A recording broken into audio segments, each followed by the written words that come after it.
আপনাকে যদি বলা হয় এরকম একটা পাহাড়ের চূড়ায় গিয়ে বিল্ডিং এর মতো একটা টাওয়ারের উপর বসে বিকেলে পুরো সময়টা এখানে কাটাতে, নিঃসন্দেহে আপনি না বলবেন না। যদি সাথে থাকে এরকম কিছু পাগলা ফ্রেন্ডস, তাহলে তার কোনো কথাই নাই, গানের আড্ডা তো মিস হবেই না।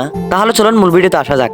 হ্যালো গাইস, সবাই কেমন আছেন? আশা করি সবাই ভালো আছেন। তো অনেকদিন পর আজকে আপনাদের মাঝে আরেকটি নতুন ভিডিও নিয়ে চলে আসলাম। তো আমরা সব বন্ধুরা মিলে সামনের দিকে হাঁটতে লাগলাম। গন্তব্য ছিল একটাই, তাই ডানা বামে না তাকিয়ে শুধু হাঁটতে লাগলাম। তো আজকের ভিডিওটা হচ্ছে একটু অন্যরকম। তো আমরা অনেক জায়গায় গাড়ি নিয়ে ঘুরতে গেলেও আজকের জায়গায় কোনো গাড়ি নিয়ে যাচ্ছি না। এখানে সবচেয়ে বড় কথা হচ্ছে গাড়ি নিয়ে যাওয়ার কোনো অপশনই নাই। তো আমরা সবাই একটু পাহাড় উঠতে না উঠতে সবাই দেখে হাঁপিয়ে গেছি, এবং সবার মতো আমারও একটু অবস্থা খারাপ হয়ে গেছিল। এবং অবস্থা খারাপ হলে তো হবে না, আমাদের গন্তব্য আরো অনেক দূর ছিল। তাই আমরা সবাই এখানে একটু জিরিয়ে নিয়ে সামনের পথ ধরে আবার হাঁটতে লাগলাম। হয়তো আপনি বলতে পারেন এত কষ্ট করে ওখানে যাওয়ার কি দরকার ছিল।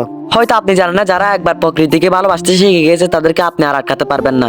তারা হাজার কষ্ট হলেও সেই প্রকৃতির ডাকে সাড়া দিতে যাবে। মানুষের সাথে প্রকৃতির প্রেমগুলো খুবই অদ্ভুত, যা মানুষকে প্রতিনিয়তই মুগ্ধ করে যায়। আপনাদেরকে আমাদের প্ল্যানের ব্যাপারে একটু কথা বলি। অনেকদিন বাসায় বসে থাকতে থাকতে প্রায় বোর হয়ে গেছিলাম। তাই আমরা সব বন্ধুরা মিলে একটা প্ল্যান করলাম। প্ল্যানটা ঠিক এরকমই ছিল যে আমরা কোলাহল ছেড়ে এরকম একটা জায়গায় যাব যেখানে কোনো মানুষ থাকবে না, চারদিকে প্রকৃতির সুন্দর যা সৌন্দর্য। যাওয়ার পথে এই জায়গাটাতে অনেকটা একটু সুন্দর ছিল। মূলত আমরা যাচ্ছি হচ্ছে আরো একটু ভিতরে। আমি যদি আপনাদেরকে এখান থেকে একটু যদি জুম করে দেখাই, ওই যে একটা ছোট চাতার মতো দেখা যাচ্ছে, ওইটাই হচ্ছে আমাদের গন্তব্য। ওখান থেকে একটু প্রকৃতি দেখার চেষ্টা করবো। আমরা একটু জঙ্গল ছোট রাস্তা দিয়ে উপরে উঠতে লাগলাম। এই জঙ্গলটা পার হলেই আমরা ওই জায়গাটাতে চলে যাব। তো সবাই একে একে উঠতে লাগলো। আর এটা ছিল আমাদের চাম্বি স্কুলের সমন্বয়ক রাফি ভাই। আসলে এভাবে পাহাড়ে ঘুরতে যাওয়ার আনন্দই অন্যরকম। এক্সপেরিয়েন্স এবং আনন্দ দুটোই ভালো লাগে। যাই হোক, অবশেষে আমাদের সেই জায়গাটাতে চলে আসলাম।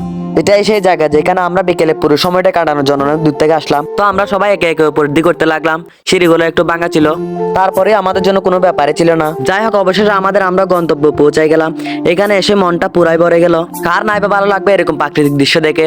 চারদিকে সবুজ প্রাকৃতি। এখানে ওঠার পর চারদিক দিয়ে এত সুন্দর একটা বাতাস আসতেছিল, যা এত দূর থেকে আসা ক্লান্তি নিমিশেই দূর হয়ে গেল। আমরা একটু গান টান গাইলাম। যাই হোক, একটু গানে যাওয়া যাক।